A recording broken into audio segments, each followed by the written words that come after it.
Merci, Monsieur Rougeron, merci d'être là. Donc effectivement, l'objet de cette conférence est de présenter les thèses que je défends dans ce livre, que j'ai écrit par nécessité, quasi physique. L'idée du livre est venue en fin janvier il y a 2 ans, peu après les attentats contre Charlie Hebdo. Je faisais partie d'une association et au cours d'une réunion, donc une semaine après les attentats, un adhérent de l'association qui s'appelle Abel, un homme d'une 50aine d'années, français d'origine algérienne, prend la parole assez longuement et dit en substance: les gens dans mon quartier, donc il habite le quartier des Minimes, les gens de mon quartier ne comprennent plus rien, ils ne savent plus où ils habitent. Ils votaient tous socialistes parce qu'ils pensaient que les socialistes les protégeaient, mais quand ils entendent ce qui se dit après les attentats de Charlie Hebdo, ils sont complètement perdus. Et donc, j'ai dit à Abel, écoute Abel, organise une réunion publique dans ton quartier, et moi je viendrai leur parler. Finalement, la réunion n'a pas eu lieu, mais du coup, ça m'a mis en mouvement, et je me suis dit, de quoi vais-je leur parler ? Je vais leur parler de la France. Dans les médias, depuis 30 ans, on ne parle plus de la France qu'en mal. On parle de la collaboration, on parle de la colonisation, on ne parle plus de la France avec amour. Et il fallait y revenir, il faut y revenir. Le premier cri, c'est un cri d'amour, l'amour de la France et des Français. Et ça vaut le coup de creuser cette question parce que on trouve en germe, quand on étudie l'histoire, la géographie, l'anthropologie de la France et du peuple français, on trouve en germe finalement les causes et l'explication de la situation dans laquelle nous sommes aujourd'hui. Donc je vais commencer par là. La géographie, l'anthropologie, l'histoire. Je suis reparti de mon cours de cours moyen 2, de mes souvenirs, de ce que mon instituteur en cours moyen 2 nous enseignait sur la France. Je suis lorrain, et j'ai fait mes classes, mon école primaire à Nancy, Villers-les-Nancy, et notre instituteur était un vrai hussard de la République, un patriote qui dans ses cours d'histoire et de géographie nous faisait aimer notre pays. Alors je suis reparti de ça. La France, c'est d'abord un espace géographique. Et c'est un espace géographique presque parfait. Un hexagone aux dimensions presque parfaites, avec des côtés de taille à peu près équivalente. Un hexagone très bien équilibré entre 3 façades maritimes et 3 façades terrestres, dont 2 sont des frontières naturelles. La 3e étant la frontière du nord-est, qui n'est la seule des 6 côtés de l'hexagone à ne pas être une frontière naturelle, et c'est du reste de ce côté que nos ennuis sont venus au cours des derniers siècles. C'est un hexagone qui est situé à l'extrême occident du continent eurasiatique. C'est donc le réceptacle naturel des flux migratoires. Ça a commencé dès le néolithique. Le néolithique n'a pas été endogène chez nous, il a été le fruit d'une migration, à la fois par le sud, par la Méditerranée, la culture rubanée, et par le nord, par l'Allemagne, la culture cardiale. Donc déjà à l'origine du néolithique, notre pays subit 2 influences différentes. C'est un hexagone, donc le disais-je, qui est un réceptacle naturel des flux migratoires. Notre sang est un sang mêlé. Notre sang est un sang impur. La France a subi au cours de son histoire de multiples invasions. Les Vikings, les Hongrois, les Germaniques de toutes sortes, les Arabes par le sud, plein d'invasions. C'est l'histoire de France. Et il est naturel que, en France, le droit du sol soit la règle. Mais avec le droit du sol, il y a les ancêtres du sol aussi. C'est symbolique, mais c'est une vérité. Cet espace géographique, qui plus est, recèle une immense diversité. Une diversité climatique. Songez que sur cet espace qui représente 500 000 km², 1000 km du nord au sud, 1000 km de l'est à l'ouest. Nous sommes sous l'influence de 3 types de climats: le climat océanique, le climat méditerranéen, le climat continental. Ces 3 types de climats forment 5 climats fondamentaux, d'après les ingénieurs de Météo France, avec en plus des zones de recouvrement larges et floues. Quand vous parlez avec un Français de n'importe où, il vous dira que chez lui, il y a un microclimat. En France, il y a 36 000 communes, il y a 36 000 microclimats. Évidemment, ça fait rire tout le monde, mais il y a une réalité. Une grande diversité climatique. Il y a aussi une grande diversité géologique en France. Entre les montagnes anciennes, les montagnes récentes, les plaines, les bassins sédimentaires, une immense diversité géologique, une immense diversité climatique, et du coup une immense biodiversité, une immense diversité des écosystèmes, qui font que quand vous survolez la France en avion de chasse, comme j'ai pu le faire pendant de nombreuses années, en basse altitude, c'est-à-dire environ à 200 mètres de hauteur et à 800 km/h, en moyenne, toutes les 5 à 6 minutes, vous changez de paysage complètement. C'est-à-dire que vous changez de relief, de végétation et de type d'habitat. En moyenne, toutes les 5 à 6 minutes à 800 km/h. En moyenne, toutes les 20 à 30 secondes, vous voyez un très beau château. La France est d'une diversité, d'une richesse et d'une beauté à couper le souffle. Vous ne pouvez pas vous imaginer. Alors, cette diversité géographique, qui est notre écrin, s'accompagne d'une grande diversité anthropologique, des systèmes familiaux. Qu'est-ce que c'est que ça ? Je me suis appuyé sur les travaux d'Emmanuel Todd et Hervé Lebras, à travers 2 ouvrages, L'invention de la France et le mystère français, et puis un ouvrage plus théorique d'Emmanuel Todd, L'origine des systèmes familiaux. Un système familial recèle des valeurs. Grosso modo, de quoi s'agit-il ? Quand des enfants veulent se mettre en couple de 2 familles différentes, ils créent une famille. Selon que la famille reste sous l'autorité du patriarche ou qu'elle construise son nid à côté, on a affaire à une structure familiale qui est plus ou moins autoritaire ou plus ou moins libérale. Selon que l'héritage, au moment de l'héritage, soit distribué à parts égales entre les enfants ou reviennent en totalité à l'un d'eux, on a une structure familiale plutôt égalitaire ou inégalitaire. Donc en croisant, vous avez 4 types de structures familiales fondamentales, avec entre ces structures des structures intermédiaires qui font passer de l'une à l'autre.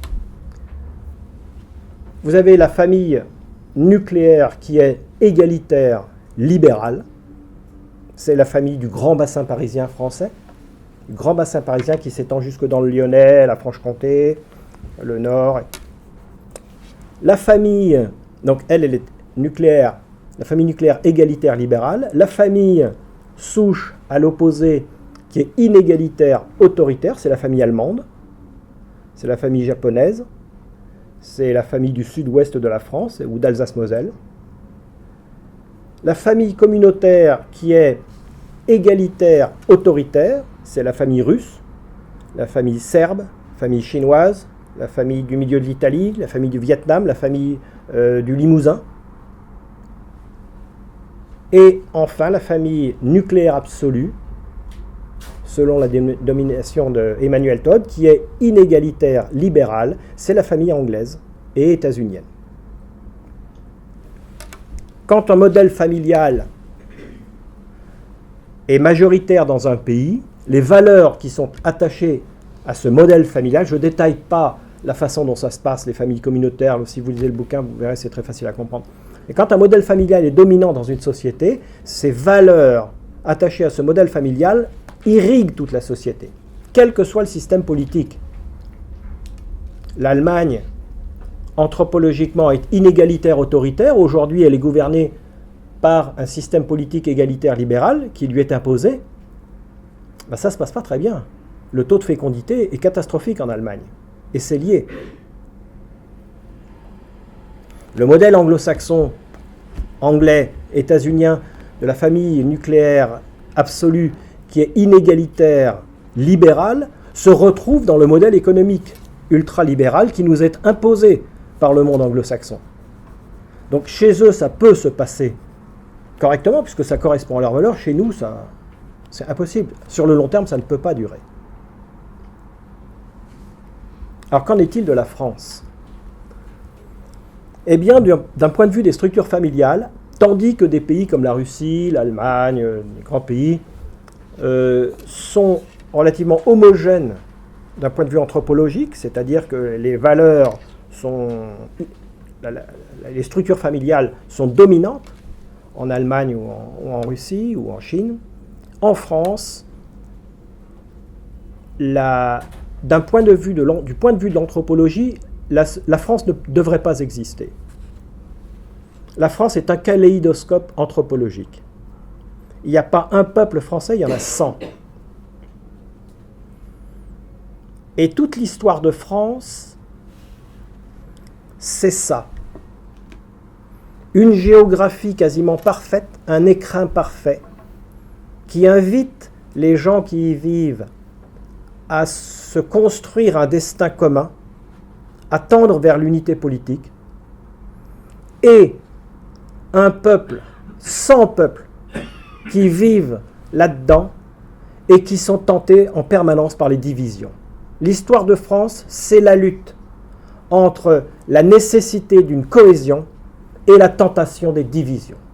Et les mauvaises périodes de notre histoire ont été celles durant lesquelles la division l'a emporté.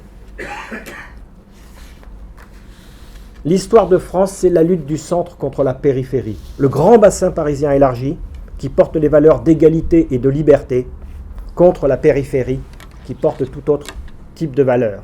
Et finalement, au bout d'un millénaire de guerre civile, de combats, de lutte, de sang, au bout d'un millénaire, c'est le grand bassin parisien qui a gagné, c'est le centre qui a gagné sur la périphérie, et ce sont les valeurs de liberté et d'égalité qui se sont imposées jusqu'à faire partie de notre triptyque républicain. Ce moment où la société française s'est transcendée elle-même, a dépassé ses divisions, a dépassé ses différences, c'est la Révolution française. Au moment de la Révolution française, sous l'angle anthropologique, ce moment-là est ce moment où les 100 peuples français se sont dépassés eux-mêmes à travers des idées universalistes. Pour vivre ensemble, les Français ont besoin de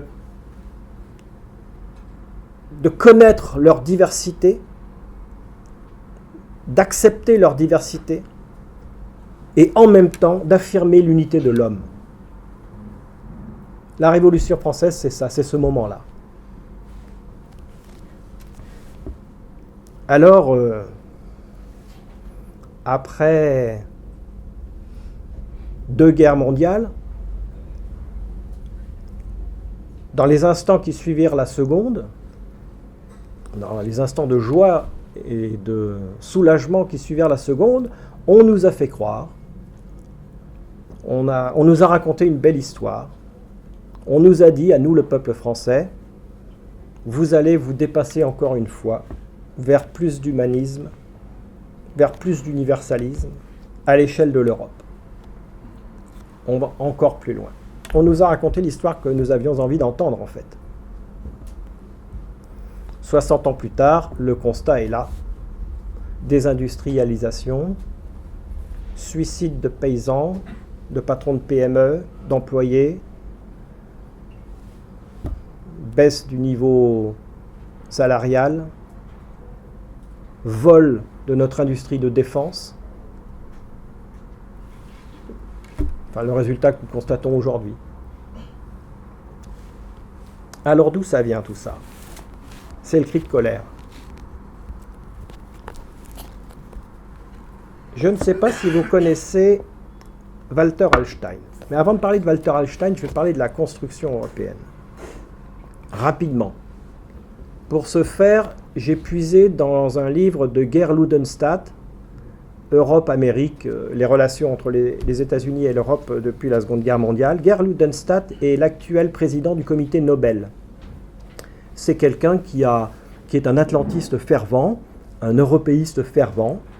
Donc, on va prendre chez l'adversaire les arguments, comme ça on est sûr de ne pas être traité de complotiste.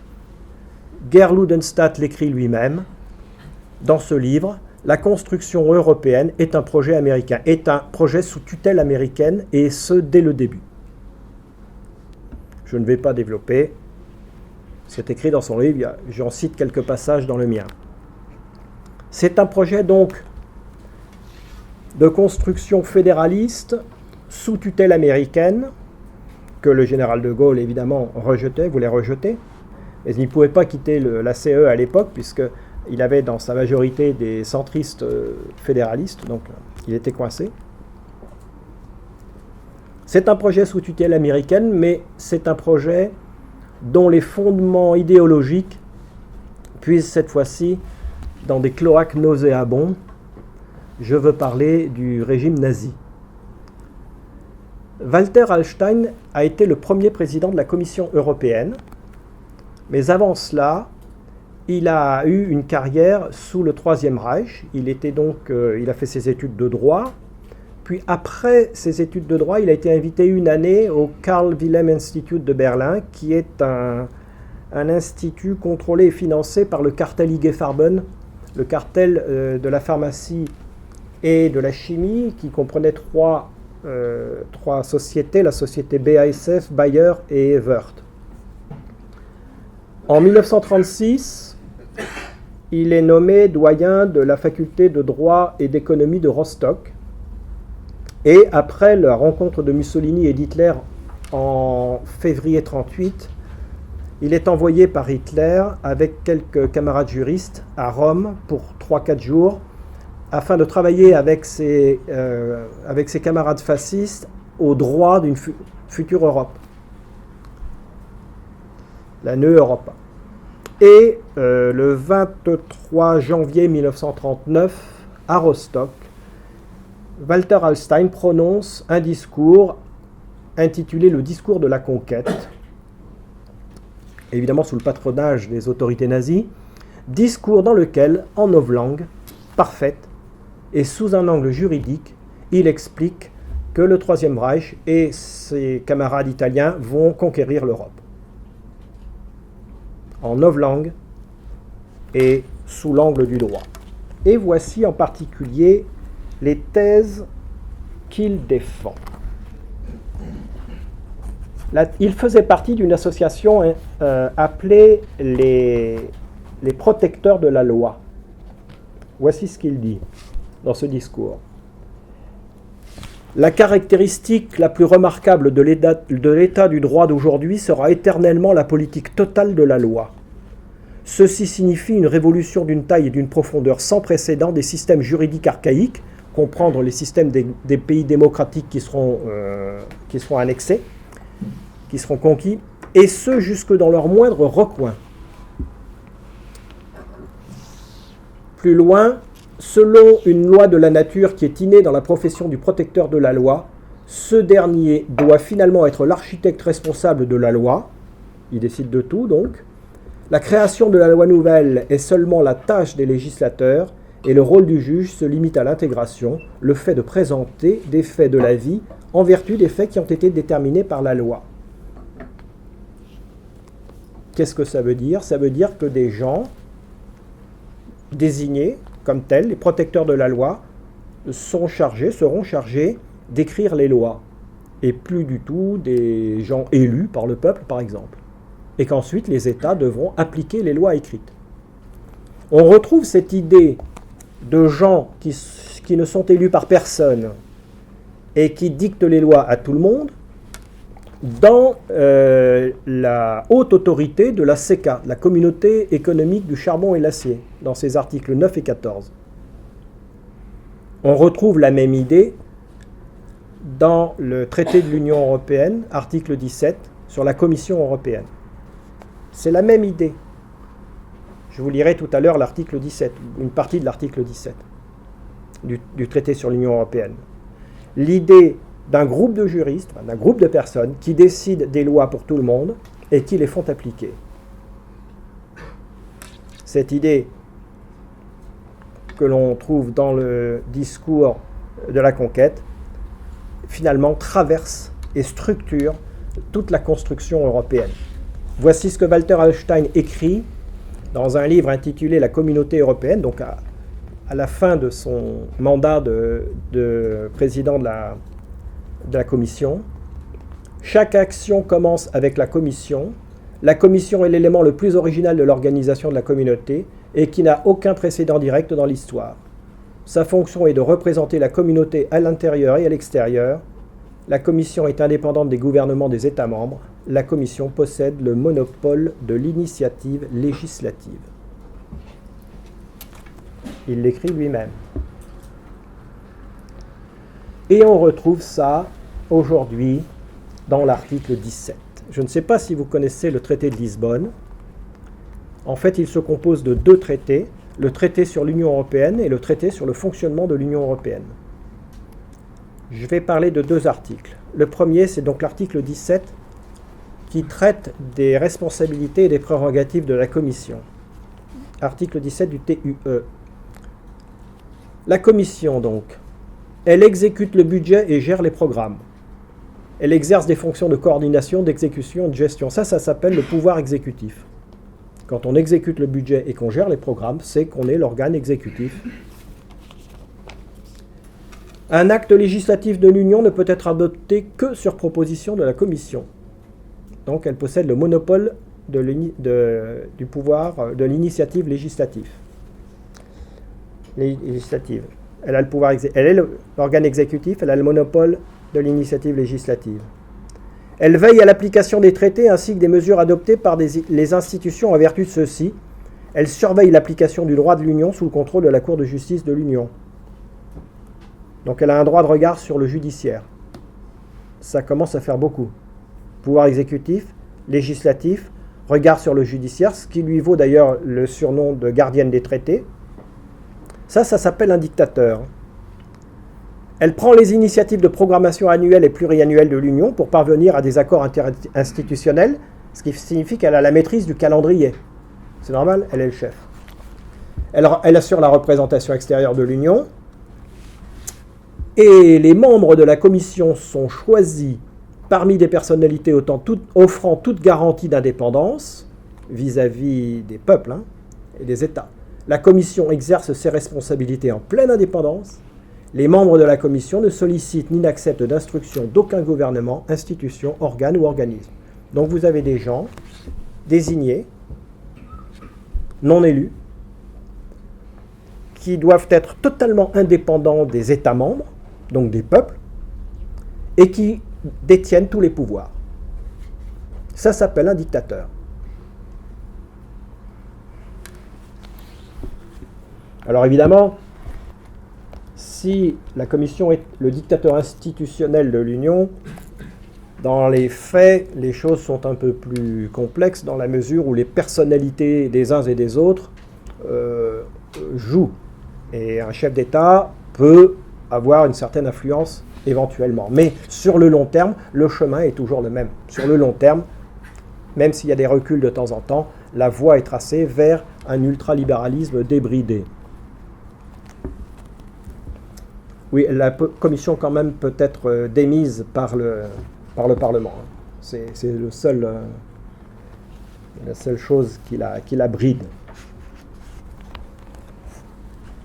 Je voudrais aussi vous parler de l'article 121 du traité sur le fonctionnement de l'Union européenne. L'article 121 du traité sur le fonctionnement de l'Union européenne institue ce qu'on appelle les GOPE, les grandes orientations de politique économique. Chaque année, ça se passe vers le mois d'avril-mai, le Conseil des ministres de l'Union, donc le Conseil, envoie des recommandations à chaque État. Ça fait une petite dizaine de pages.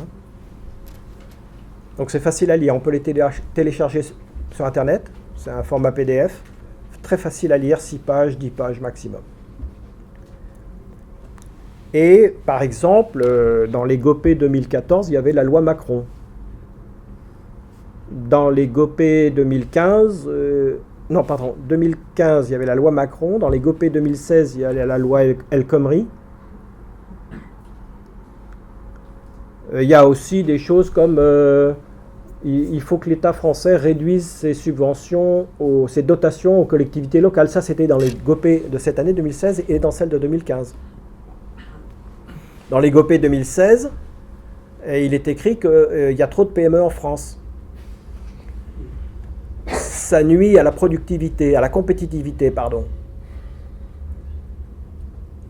Les PME en France, c'est le premier pilier stratégique de l'économie française. Et ça remonte aux Gaulois. Ça remonte à 25 siècles. La Gaule était un pays extrêmement performant sur le plan de l'innovation, sur le plan de l'artisanat, l'agriculture. Les Gaulois étaient des gens très très inventifs, qui avaient inventé des tas de vêtements, alors que les Romains et les Grecs se promenaient en toge et en sandales. Les Gaulois avaient développé une grande variété de vêtements qui s'adaptaient au corps humain et qui ont d'ailleurs se sont propagés, qui ont été le vêtement de l'Europe. Ils ont inventé plein de choses. C'était un peuple vraiment très innovant, très imaginatif. Et dans cette continuité, les PME, l'artisanat, les petites entreprises innovantes sont un des piliers stratégiques de notre économie nationale, de notre génie économique en quelque sorte. Le deuxième pilier est constitué par un État central fort, stratège, qui imprime des grandes orientations à l'économie. Ce qu'on appelle le colbertisme, qui date de Henri IV. Le colbertisme, c'est le père, on peut dire, spirituel de Colbert, c'est Barthélemy de la Fémasse, qui était le conseiller économique d'Henri IV. Et c'est lui qui a commencé à lancer ces grands travaux, le canal de Briard, le premier des canals construits, etc., et plein d'autres choses, les manufactures, la culture du verre à soie dans les Cévennes, plein de choses. Donc on a ces deux piliers stratégiques-là. Le deuxième pilier est en train de nous être volé. Vous avez suivi l'affaire Alstom, vous n'avez peut-être pas suivi ce qui s'est passé dans l'industrie de l'armement, mais GIAT a changé de nom et a été complètement privatisé. Donc la société d'État qui fabriquait les matériels de l'armée de terre a changé de nom, c'est appelé Dexter ou Nexter. Dexter, c'est un feuilleton américain, donc c'est... Et une fois qu'elle a eu changé de nom, elle a été privatisée, elle a été fusionnée avec KMW, son équivalent allemand, et aujourd'hui elle fait partie d'une holding de droit hollandais. Les constructeurs du char Leclerc, aujourd'hui, font partie d'une holding de droit hollandais. À travers la prise de pouvoir de l'Allemagne sur la société Airbus, c'est notre industrie aéronautique qui est en train de nous être volée. Heureusement qu'il y a Dassault encore, qui lui ne peut pas nous être volé. C'est notre premier pilier stratégique qui est attaqué, enfin notre deuxième, pardon, chronologiquement. Et aujourd'hui, à travers les GOPÉ 2016, l'Union européenne s'attaque à notre premier pilier stratégique, sur le plan économique, notre réseau et notre tissu de PME. Ces GOPÉ sont ensuite traduits en français, en loi française, en directive, à travers un document qui s'intitule le Plan national de réforme, que l'on peut télécharger sur le site du Premier ministre. Vous tapez Plan national de réforme 2016 et vous allez là avoir un document de 120 à 150 pages qui reprend les GOPÉ et qui dit voilà les ordres que nous avons reçus et voilà comment nous allons les mettre en œuvre. Et à la fin de ce document, dans l'annexe 4, il y a la boucle de rétroaction. C'est-à-dire, voilà les directives qui nous ont été données, voilà leur mise en œuvre et voilà où nous en sommes dans la mise en œuvre et voilà ce qu'il nous reste à faire. C'est-à-dire c'est vraiment la boucle de pilotage. Ça s'appelle un asservissement, ça, en langage technique et scientifique. Une boucle de rétroaction. Ça s'appelle un asservissement. Donc voilà comment ça fonctionne. Je vous conseille de télécharger les Gopé quand même, de les lire. Tout Français devrait lire ça. Ça sort au mois d'avril-mai.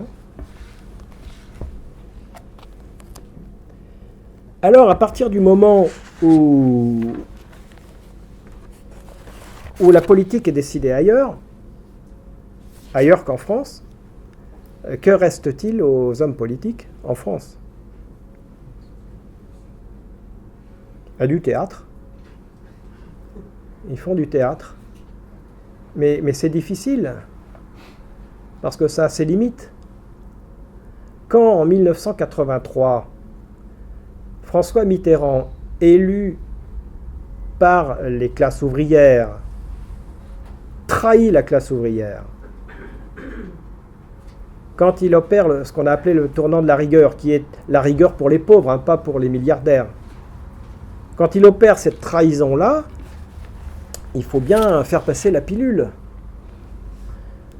La loi Delors de désindexation des salaires de l'inflation a produit, 30 ans plus tard, le fait que 200 milliards chaque année passent de la poche des salariés à la poche des détenteurs de capital. Aujourd'hui, vous prenez dans n'importe quel métier, quasiment, sauf député européen ou des choses comme ça, mais dans n'importe quel métier, le salaire d'embauche est 2 fois inférieur à ce qu'il était quand moi, je suis entré dans la vie active, à la sortie de l'école de l'air, qui était une école d'ingénieurs.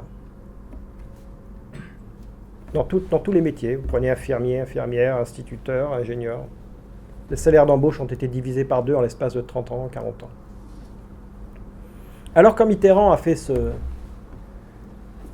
cette bascule, il a fallu maintenir le clivage gauche-droite. Et pour maintenir le clivage gauche-droite, on est passé des questions sociales aux questions de société. Fini la lutte des classes, ça n'existe plus. Le clivage gauche-droite, dorénavant, se dessinera sur les questions de société, en particulier la question du racisme. En 84, début 84, l'année suivante, Le Pen est invité pour la première fois à une émission de télévision, l'émission de Henri de Virieu. Et quelques mois plus tard, SOS Racisme est créé dans les cercles du Parti socialiste. Et voilà les nouveaux gladiateurs qui vont s'affronter au centre de l'arène. La droite, c'est les racistes. La gauche, c'est les antiracistes. Plus question de lutte des classes. Voici ce que Jean-Pierre Le Goff écrit. C'est un philosophe intellectuel de gauche. Ce changement, donc le passage des questions sociales aux questions de société, ce changement s'est accompagné d'une relecture de notre propre histoire qui a renversé la perspective. Au roman national épique du gaullisme et du communisme de l'après-guerre a succédé une fixation sur les pages sombres de notre histoire, tout particulièrement celle de Vichy, de la collaboration et du colonialisme. Cet effondrement du roman national s'est accompagné de la dissolution de la nation dans le monde au nom de l'universalisme des droits de l'homme. Loin de lutter efficacement contre ceux qu'il combat, ce nouvel antiracisme a produit des effets inverses en exacerbant les sentiments collectifs de crise identitaire et en suscitant une réaction une xénophobie de défense. C'est catastrophique. Et pour faire passer tout ça, eh bien, on a eu recours à une novlangue de façon à ce que les Français perdent leurs repères petit à petit. Alors au début, on ne l'a pas trop vu venir. Mais maintenant, ça commence à se voir très fortement. La novlangue, vous connaissez le concept, j'imagine, c'est George Orwell qui l'a développé dans son roman 1984. La novlangue a 3 fonctions. La première fonction, c'est de décrire en des termes positifs une action négative. Dans les années 80, quand les plans de licenciement ont commencé dans la sidérurgie, on parlait dans les médias de plan de licenciement accompagné d'un plan social. C'est-à-dire qu'on allait licencier les gens, mais on allait les aider à se reconvertir, en faisant des stages, etc. Donc plan de licenciement accompagné d'un plan social. Dans le courant des années 90, plan de licenciement a disparu du vocabulaire, on n'a plus parlé que de plan social. Donc le mot social a été retourné à 180 degrés, comme une crêpe. Un plan social est un plan antisocial. Ça, c'est la première fonction de la novlangue. Et vous prenez le mot réforme, c'est pareil. Ce qu'on nous présente comme des réformes, la France n'est pas réformable, évidemment. Ce sont des contre-réformes qui sont à rebours de l'histoire de long terme de l'humanité, qui va vers une augmentation de l'espérance de vie, vers une augmentation de la qualité de vie, du confort. Ça, c'est la tendance historique de long terme de l'humanité. Depuis 30 ans, on fait le contraire. Ce ne sont pas des réformes, ce sont des contre-réformes. Et il est normal que les Français soient irréformables. Donc, et vous pouvez prendre plusieurs mots privilèges. Enfin, amusez-vous. Vous avez plein de mots comme ça qui ont été retournés. La deuxième fonction de la novlangue est de dire l'indicible en déshumanisant le vocabulaire. Et là, on retrouve un parallélisme avec la novlangue du Troisième Reich qu'a décrite Victor Klemperer, un philosophe juif allemand, marié avec une Aryenne, donc il n'a pas été déporté. En revanche, il a perdu son poste et pendant toute la montée du nazisme, il a écrit, il a analysé la façon dont l'État nazi, dont le système, transformait la langue, la sémantique, la syntaxe, etc., pour dire l'indicible, pour déshumaniser le vocabulaire. On ne dit plus clochard, aujourd'hui on dit SDF. SDF, ça fait penser à SNCF, à EDF, c'est un sigle. Ça renvoie naturellement à des courbes, à des statistiques, à des chiffres. Ça s'adresse à l'hémisphère gauche du cerveau, l'hémisphère analytique, temporel, discursif. Si vous dites clochard, ça vous renvoie l'image d'un être humain avec un petit carton à la main qui dit SVP pour manger, merci. Ça s'adresse à l'hémisphère droit du cerveau, l'hémisphère atemporel, systémique, sensible. Et donc en déshumanisant la langue, on accepte des choses dégueulasses. Quand un pays comme la France double son PIB tous les 15 ou 20 ans et que dans le même temps la pauvreté explose, que le nombre de mendiants explose, on a affaire à une société barbare. Et la novlangue a justement pour but de nous empêcher de le dire, de nous empêcher de le penser. La troisième fonction de la novlangue, c'est d'instaurer un carcan sémantique, de dire les mots qui ont le droit d'être dits et d'interdire ceux qui n'ont pas le droit d'être dits. Les linguistes vous diront qu'on ne fabrique pas des mots, on n'invente pas des mots pour dire les idées que l'on a en tête, mais on construit des idées à partir des mots dont on dispose. Et donc, si vous maîtrisez la sémantique, vous maîtrisez ce qu'il est possible de penser.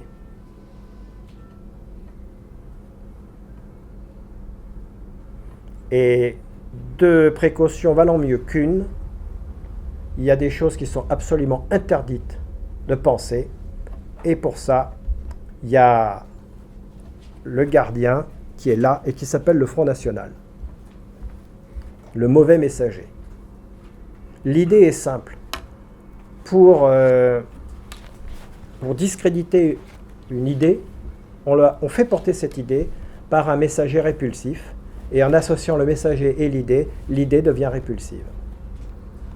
Quand le peuple grec en 2009, a commencé à manifester une volonté de sortir de la zone euro, immédiatement, on a vu éclore, monter en puissance un parti politique jusque-là groupusculaire, Aube Dorée, qui a dit deux choses. Premièrement, nous sommes néo-nazis, et deuxièmement, nous voulons sortir de l'euro.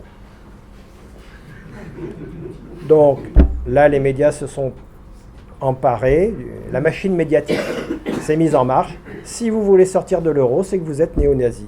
Simple mais efficace. Dans la société française, le Front National a cette fonction-là depuis 30 ans. Mettre des grosses balises rouges sur les choses qui sont absolument interdites de penser. Deux précautions valant mieux qu'une.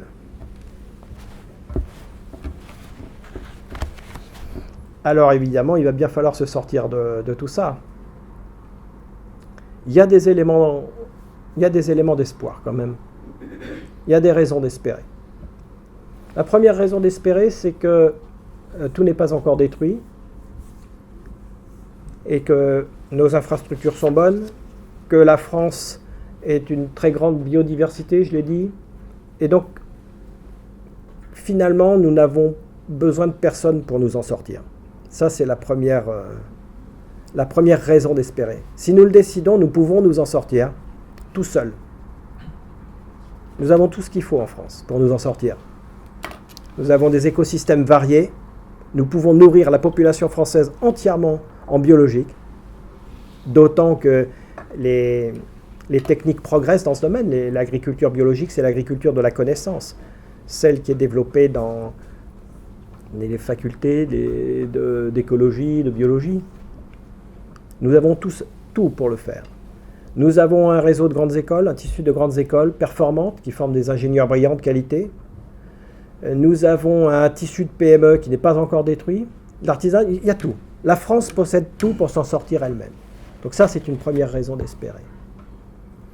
Il y en a une deuxième, c'est que le peuple français, à chaque fois que la France a menacé de disparaître, le peuple français s'est réveillé, s'est toujours réveillé. Comme par un réflexe immunitaire, par un réflexe biologique.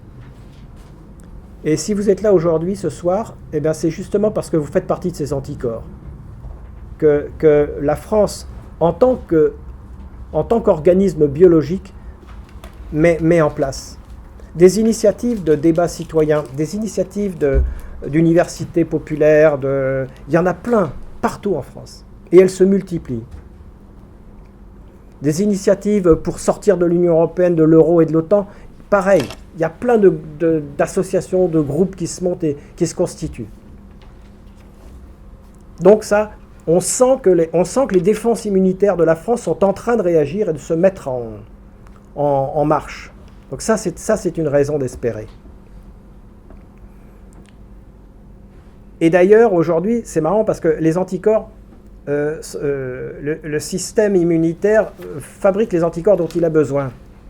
On a vu il y a quelques années quelques mouvements, plusieurs, pas très nombreux, mais des mouvements, soit des mouvements politiques, soit des associations ou des mouvements d'idées, prôner la sortie de l'Union européenne, donc de la dictature, vous l'avez compris, la sortie de l'OTAN, qui est une organisation criminelle, et la sortie de l'euro.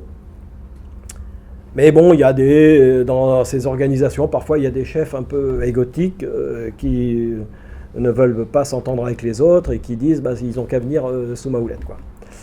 Et là, aujourd'hui, depuis environ un an et demi, on voit apparaître un autre type d'association, un autre type d'anticorps qui essayent de réunir, de mettre en lien tous ces groupes qui se sont créés de premier niveau. C'est le deuxième niveau d'anticorps. Il faut essayer de créer la masse critique, de faire du lien, de me faire rencontrer ces gens pour être les plus nombreux, parce que nous sommes les plus nombreux.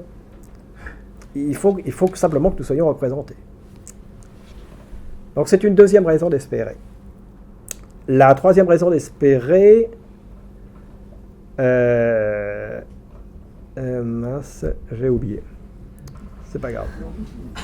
Je voulais dire quelque chose, ça m'est sorti de la tête. Il y a des combats à mener. S'il y a des raisons d'espérer, il y a aussi des combats à mener. Je vous ai parlé de la novlangue. À mon sens, le premier combat à mener, c'est le combat pour la langue française. C'est la mère des batailles. Si on gagne ce combat, la France sera sauvée. Parce que tout le reste en découlera. Toute la pelote qu'ils ont tricotée depuis 30 ans va s'effondrer. La langue française est une langue élégante. Quand vous parlez à des étrangers, les mots qui reviennent souvent quand ils parlent du français, de la langue française et même de l'esprit français, c'est l'élégance. La novlangue, c'est l'expression d'une vulgarité crasse, d'une bêtise. Et donc le combat pour la langue française, c'est le combat de l'élégance contre la vulgarité.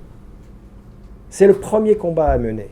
Débusquer les mots dont on a retourné le sens. N'hésitez pas à mettre des mots sur des concepts, des mots justes. Selon la formule de Boileau, ce qui se conçoit bien s'énonce clairement et les mots pour le dire viennent aisément. Il faut remettre ça au cœur de notre langage. Cesser d'être impressionné par le politiquement correct. Le politiquement correct, il y a quelques siècles, on appelait ça l'ordre moral. C'était la Sainte Inquisition qui était chargée de le faire respecter. Aujourd'hui, la Sainte Inquisition, c'est la classe médiatique et politicienne. C'est ce que j'appelle la Sainte Inquisition médiatico-politicienne dans mon livre. Les sorcières étaient brûlées au bûcher. Aujourd'hui, ce sont les complotistes qui sont voués aux gémonies. Tous les gens qui vont chercher sur Internet, qui ne croient plus ce que dit la Sainte Inquisition médiatico-politicienne et qui vont chercher leurs informations ailleurs, sont des complotistes. Ce sont les nouvelles sorcières.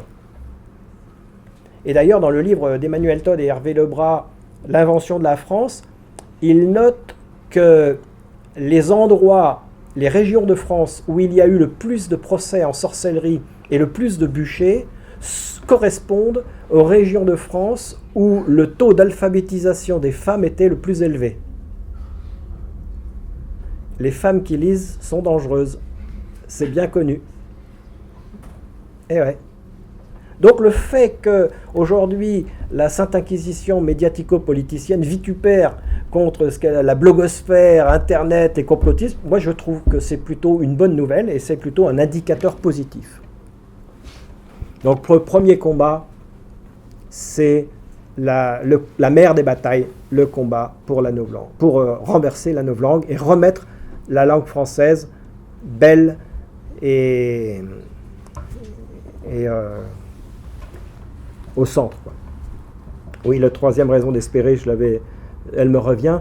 De plus en plus de Français ne croient plus dans les partis politiques. Donc il y a un rejet des partis politiques qui est une excellente nouvelle en soi.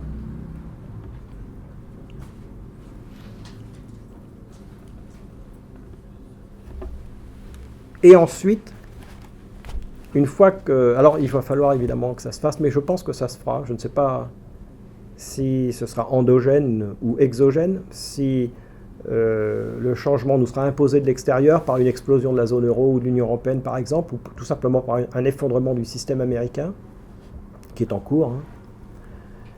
Donc du système atlantiste, ou s'il viendra de nous, mais de toute façon, ça se fera.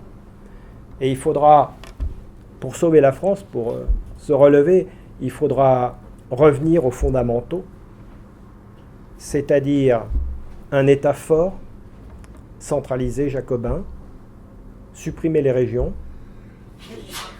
le régionalisme, j'en ai pas parlé, mais j'en parle dans le bouquin, le régionalisme est la deuxième mâchoire de l'étau. Il s'agit de supprimer les nations européennes, les États-nations. Donc il y a la mâchoire du haut par l'Union européenne qui impose ses lois de l'extérieur aux différents États-nations, et la mâchoire du bas qui est la déstructuration de la société française par la régionalisation. On réintroduit de nouveaux chauvinismes régionalistes pour détruire l'universalisme propre à la nation française.